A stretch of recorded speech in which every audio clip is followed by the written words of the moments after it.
Pres.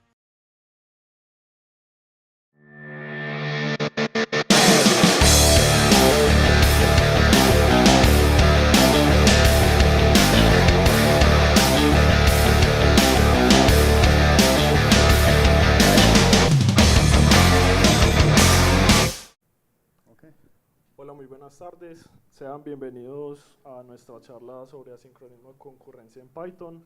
Mi nombre es David Angarita, mi compañero Andrew Picul.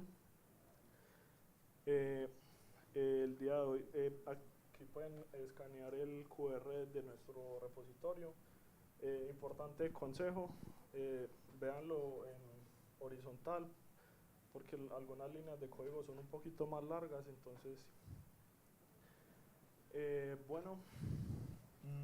Sí, también si quieres, si tienes un computador y si quieres una versión que se puede ejecutar, también puedes instalar con uno de los comandos ahí y es interactivo. Entonces, o si quieres la versión que no puedes ejecutar solo para leer, es el código QR. Vale, más cerca. Vale. Bueno, nosotros venimos trabajando, somos parte de la empresa Grupo Picul, que se enfoca en desarrollar herramientas para el análisis de datos geológicos. Al final vamos a hacerles unas 5 preguntitas. Tenemos unos pocillos con una cheat sheet de los comandos que vamos a mostrar algunos para que lo reclamen. También por ahí tenemos unos stickercitos para que al final los reclamen. Y bueno, el gráfico que pueden ver aquí es todo el calendario de las versiones de Python. Las líneas que son rojas es porque ya no tienen soporte. Vemos que está hasta el 2031, todo esto es pues el recorrido. Actualmente vamos en 3.13 en 2025. Y vemos pues que en este momento estamos en bugfix, todas están arreglando algunas cosas. Sí. Bueno, y también es importante recordar de esto que muchas de las funciones nuevas para Sync.io y Asynchronous vienen en versión 3.11 para Sync.io y 3.13 para los hilos. Entonces, si tienes que escribir algo para un cliente que necesita una versión más vieja que eso, no puedes usar todas esas funciones todavía. Entonces, hay sacrificios para apoyar a versiones más viejas. El día de hoy vamos a explicarles estos 4 conceptos básicos para nuestra charla. Vamos a explicar qué es el sincronismo. Básicamente es que tu código se va a ejecutar secuencialmente. Una instrucción no se ejecuta hasta que la anterior no termina completamente. Importante, este tipo de programación evita las condiciones de carrera. Las condiciones de carrera básicamente es que 2 ejecuciones están intentando modificar el mismo espacio en memoria y eso puede evitar errores de este tipo. Y tenemos los hilos. Bueno, los hilos, un hilo más o menos cuando hablamos de procesadores es un cupo de procesamiento con un procesador. Entonces, un procesador va a cambiar ejecutando programas miles de millones de veces cada segundo. Y un hilo es que tienes una porción de ese tiempo. Entonces, si tu programa tiene 2 hilos, tienes 2 porciones de tiempo. Si tienes 3 hilos, tienes 3 porciones de tiempo. Y también, es un tipo de paralelismo real. Entonces, las cosas pueden ejecutarse realmente al mismo tiempo. No están multitarea, nada de eso, están pasando al mismo tiempo. Es importante decir. ¿Y proceso? Los procesos, básicamente, el sistema te da una reserva de memoria donde va a almacenar todo tu programa, los datos y va a hacer pues, tus ejecuciones. Todos los procesos están aislados entre ellos. No puedes acceder directamente de un proceso a otro proceso, tendrías que usar un API para esto. Y ya venimos con el asincronismo. Bueno, cuando hablamos de sincronismo es un concepto, pero también estamos hablando de normalmente un framework de Sync-Await que fue popular primero en JavaScript, pero ya ha venido a Python. Y es un sistema de multitarea. Es como no vamos a hacer 2 cosas al mismo tiempo en paralelo, pero podemos cambiar entre las cosas que están listos. Entonces, vamos a cambiar el orden un poco. Y no necesariamente tenemos que hacer la orquestación de este proceso nosotros mismos, pero hay un framework que usamos que llamamos Async.io en Python y vamos a explorar eso un poco y también los hilos un poco. Entonces, sí. Bueno, ¿cómo? Bueno, aquí tenemos un ejemplo, un fragmento de código donde está ejemplificado muy bien cómo funciona el sincronismo. Tenemos una función siesta que tiene un sleep, pues un pequeño delay de 1 segundo. La función gato que llama 2 veces a siesta, y si p es true, que en este caso lo estamos forzando a que sea true, imprime miau. Entonces yo voy a llamar a la siesta y buen día, dale ejecutar por favor. Bueno, ya tenemos la cosa ejecutada acá. Hicimos, mira. Bueno, estaba más abajito. Aquí podemos ver la variable que está en la línea número 2, vamos a marcar como la hora de inicio en la que ejecutamos las funciones. Llamamos gato yo y aquí vamos a imprimir cuánto se demoró. Como podemos observar, se ejecutaron en el mismo orden y tardó un total de 3 segundos. Sí, es importante notar que esté en orden, que es miau y buen día. El gato va a dormir 2 segundos, yo voy a dormir 1 segundo, pero todavía está en orden, entonces el gato va a dar un miau y yo voy a dar un buen día después, 3 segundos. Bueno, este fragmento de código. Bueno, usamos un paquete que se llama VizTracer, que puede realmente rastrear la ejecución de Python de forma interna. Entonces vamos a producir un gráfico de qué está pasando dentro del procesador. El código acá es un poco enredado porque usamos muchos frameworks, pero VizTracer es un contexto, podemos ejecutar las funciones y tenemos que hacer una conversión de la salida de este paquete a algo que es listo para Plotly. Plotly es un framework de visualización, podemos producir gráficos, entonces después de rastrear toda la ejecución, vamos a ponerlo en un gráfico, se llama un gráfico de fuego o un flame graph, y recibimos este gráfico. Este representa la ejecución del programa interno del procesador, y puedes ver que la función gato va a llamar 2 siestas que van a llamar 2 sleep, y la función yo va a llamar una siesta y también un sleep.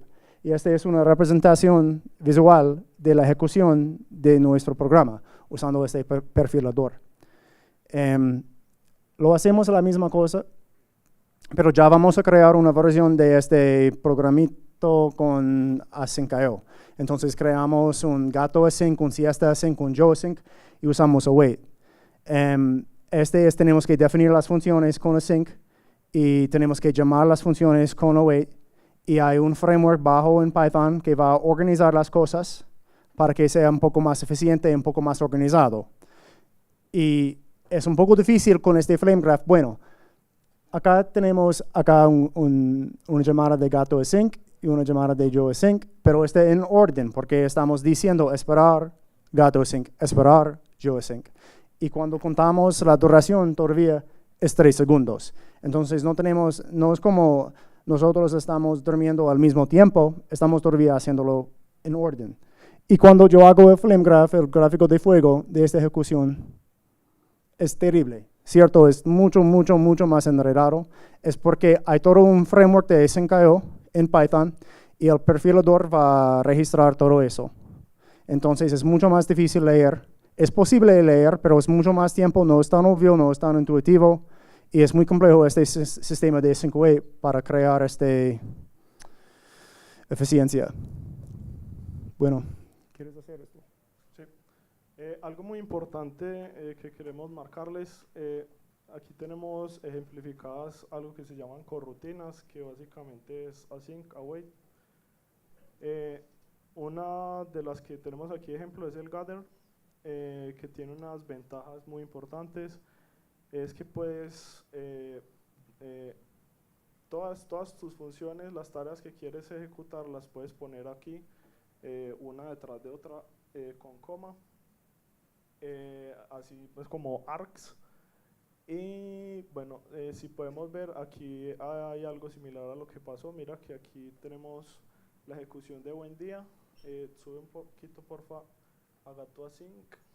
¿Cuál? Gato Async, para que miremos. Ah, bueno, es este mismo. Sí. Sí. Miremos que aquí, por ejemplo, tenemos buen día, que tiene un sleep de 1, y miau tiene, llama 2 veces a async, significa que tiene 2 esperas de 1 segundo, por eso tenemos este orden y al final la duración de cómo se ejecutaron en paralelo. Si quieres baja un poquito. Bueno, aquí tenemos los 2 ejemplos de síncrono que teníamos arriba y asíncrono, como para que miren las diferencias. Y baja, porfa. Este básicamente es el cheat sheet que tenemos en las tasas que vamos a dar ahorita al final las preguntas. Estas son los tipos de esperables en Python. Tenemos las corrutinas que pueden esperar los fetch y todas las peticiones que hagamos, futuros, que es como inició, digamos, todo esto de el asincronismo con este tipo. Tareas es un derivado de los futuros, es como una especie de envoltura y nos da este API donde podemos ver ciertas ventajas, unos chequeos que hacemos antes de nosotros procesar la respuesta que nos dio. Primero, por ejemplo, preguntamos si está bien el done. Es importante que lo hagamos en este orden para verificar que todo el orden en el que estamos haciendo la verificación de los resultados que nos da esta corrutina, y al final pues podamos tener una respuesta exitosa y también gestionar posibles errores que tengamos. Entonces tenemos done, tenemos cancelado, si de pronto es otro tipo de error. Hay errores que nos genera el sistema por algún tipado, y cancelado es que la tarea se frenó. Con cancelado podemos obtener ese tipo de error. Si hay algún otro tipo de excepción que no haya sido cancelado, la podemos obtener aquí y ya el resultado. Y en Gather tenemos una característica muy buena, que es return exceptions en true. Es muy importante tener esta bandera activada porque él nos va a devolver un array con los posibles errores y excepciones que hayamos tenido en la ejecución de Gather. Y un task group que ya lo que nos hace, nos da es como un contexto con el que podemos ejecutar varias tareas. Bueno, entonces yo voy a repetir que tenemos este chichi en unos pocillos para café. Y tenemos 5 con nosotros hoy que vamos a distribuir a las primeras 5 preguntas. Pero si ustedes nos ven mañana o el domingo, tenemos más. Solo tienes que preguntar a alguien quién tiene el sombrero y ellos van a tener los mismos pocillos. Del chichi, futuros es un concepto un poco más avanzado que no debes usar si no vas a crear algo de bajo nivel. Pero si vas a usar Async.io para cualquier otra cosa, vamos a mostrar unos ejemplos. Corrutinas son lo más sencillas, pero no son tan poderosos porque no tienen, como David dijo, la misma API de tareas donde puedes revisar el estado de la tarea. Entonces, si vas a poner una tarea para hacer algo, una llamada de REST o algo, tienes que tener confianza con rutina que va a terminar, pero con una tarea, si pones una tarea, puedes revisar si está terminado o si hubo una excepción. Pues es un poco diferente la API. La API es un poco más poderoso tarea. Y bueno.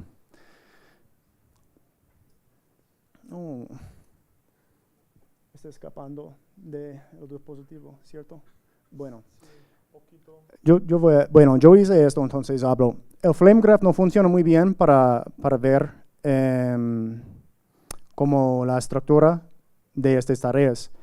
Es más fácil ver la estructura de las tareas con un DAG, un grafo acíclico dirigido, y porque es realmente el orden de las tareas. Y podemos ver cuando usamos gather que tenemos gato y yo, las dos funciones no están en paralelo, pero son concurrentes. Están llamando dos siestas. Cuando nosotros escribimos Python y estamos tratando de cuidar los errores, normalmente estamos esperando los errores vienen de las funciones que llamamos, ¿cierto? Desde abajo. Y en este caso yo puse un ejemplo. Hay un runtime error en Gato Sync y eso es la flecha roja que va a ir a gather. Este va a levantar un error. Pero Async.io puede ser un poco diferente porque un usuario, por ejemplo, puede poner un timeout y los errores pueden venir desde cualquier dirección en el programa. Entonces, tú puedes ver un programa demasiado inocente como este gato durmiendo y dónde está el error.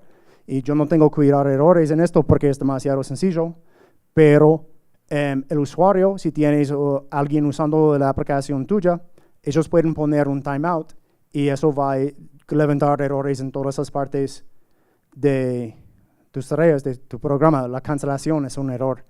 Entonces, tienes que cuidar eso con Async.io. Bueno. ¿Quieres? Sí, dale.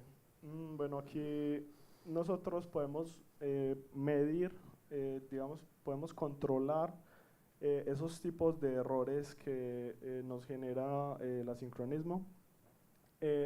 Si todo va bien, todo entra por el try y nos ejecuta la función, lo que tengamos. Adicionalmente, si no hay errores, podemos agregar un else. Algunas personas no conocen que después de except podemos poner un else. También podemos poner alguna instrucción. Y el finally siempre se ejecuta en cualquiera de los casos. Si hay un error en el try, se nos va a ir al except, no va a ir al else, pero siempre va a ir al finally. ¿Ok? Bueno, este es un ejemplo de donde podemos crear muchos errores. Podemos crear un timeout. Esta es una opción en Python 3.11 y vamos a envolver nuestra API en un timeout. Y lo que va a pasar es que este error de tarea cancelada va a levantar en todas las tareas donde están. Y no sabemos dónde están en ese momento. Pueden ser en cualquier parte porque es una ejecución aleatoria. Es un poco hay diferencias cada ejecución. Entonces, en este caso es diferente que lo normal del secuencial de síncrono porque los errores vienen de todas las direcciones. Entonces, también para código, si creas una API para otras personas, otra vez, en código donde es Async.io, tienes que cuidar que el usuario puede crear o poner errores en tus funciones.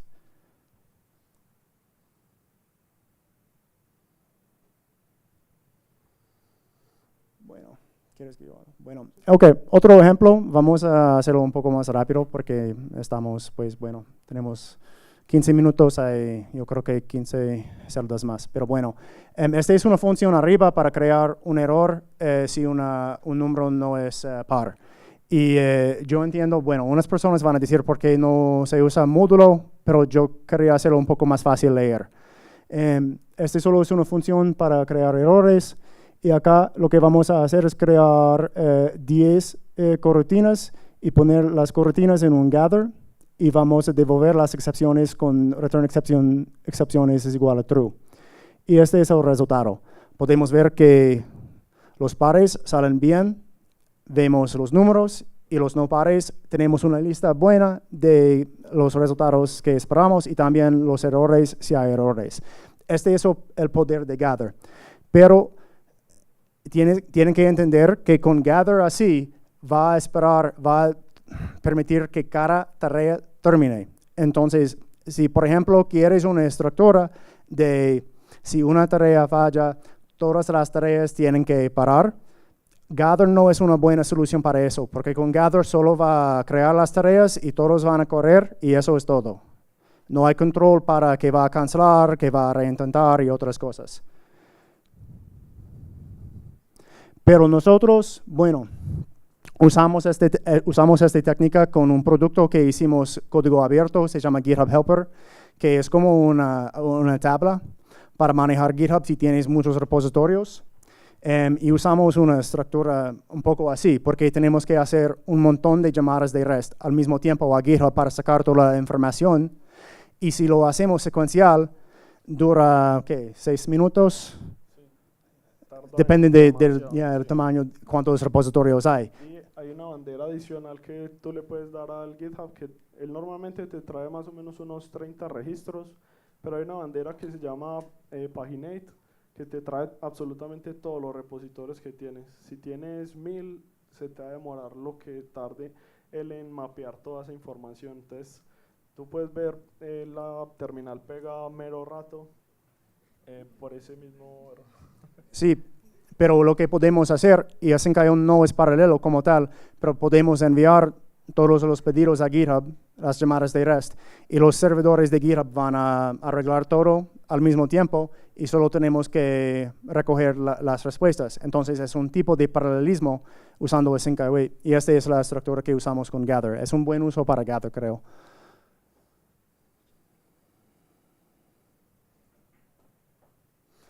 Acá demostramos el poder de, este es un poco enredado, como dije, Gather no es una buena opción si tienes que controlar el ciclo de vida de las tareas, pero en este caso lo que queremos hacer, si tenemos un error, vamos a cancelar todas las tareas. Entonces, si tenemos un problema, queremos detener todo el proceso. Entonces, lo que hacemos es quitamos la bandera de excepciones en Gather y tenemos que usar create task, tenemos que usar tareas, porque cuando envolvemos las coroutinas en tareas, podemos usar este cancel acá. Entonces, cuando hay una excepción, podemos hacer un bucle de todas las tareas y podemos cancelar todo. Y podemos imprimir o levantar el error. Entonces, bueno, tarea es mejor para controlar el ciclo de vida de una arquitectura de tareas. Uy.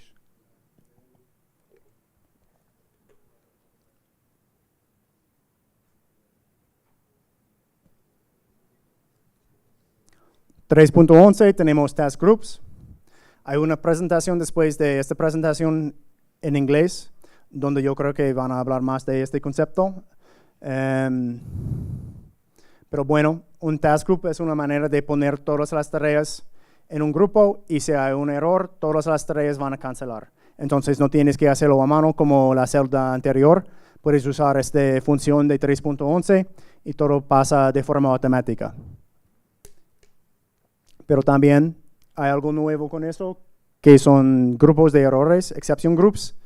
Un poco más difícil leer, pero normalmente en Python cuando tenemos un error, recibimos un error en nuestro try except, pero acá recibimos todo un grupo de errores. Es un árbol de hecho, una jerarquía de errores. Entonces todos los errores que estén en este task group, vamos a recibir este árbol, este diagrama. Y también tenemos sintaxis nueva, que es el asterisco después del except, donde podemos, ¿qué es la palabra para explotar una lista? Destructuring de los grupos de errores. Este es sintaxis nueva, pero bueno, eso alguien puede usar para ver cuáles son los errores realmente dentro del grupo. Ok, el GIL, ya yo hablo. Hay una actualización a Python grande, se llama FreeThreaded. Hubo un hombre que trabaja para Facebook, que trabajó un año para quitar un lock desde el intérprete de Python fundamental. Es una gran cantidad de trabajo. Python generalmente cuando se crean hilos, los hilos no son paralelos, porque Python tiene problemas con correr cosas en paralelo. Entonces hay un GIL, un lock. Los hilos van a ejecutarse una después de la otra. Pero bueno, ya han quitado esta función y podemos usar intérpretes nuevos. No es el intérprete predeterminado todavía. Tienes que especificar. Entonces, Python 3.13t o 3.14t y este Python se puede ejecutar realmente en paralelo.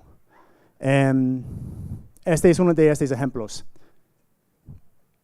El problema con esta situación es que vamos a tener race condiciones. Lo que yo hago acá es yo creo una función que yo llamo hilo, que tiene un contador global y va a aumentar el contador por 1 10 millones de veces.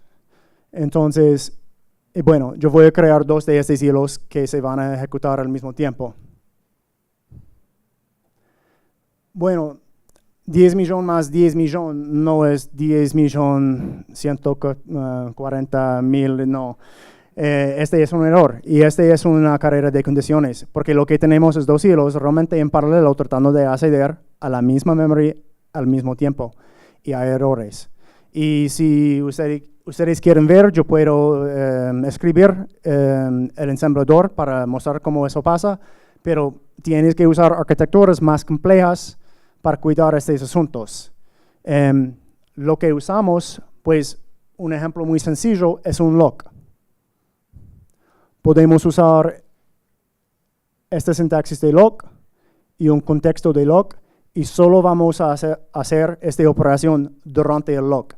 ¿Y qué hace el lock? Es que 2 hilos o 2 cosas no pueden entrar este contexto al mismo tiempo, tienen que esperar, tienen que tomar turnos. Entonces, un hilo tiene que terminar con toda esta operación y después de eso el otro hilo puede empezar la operación y en el fin tenemos 20 millones.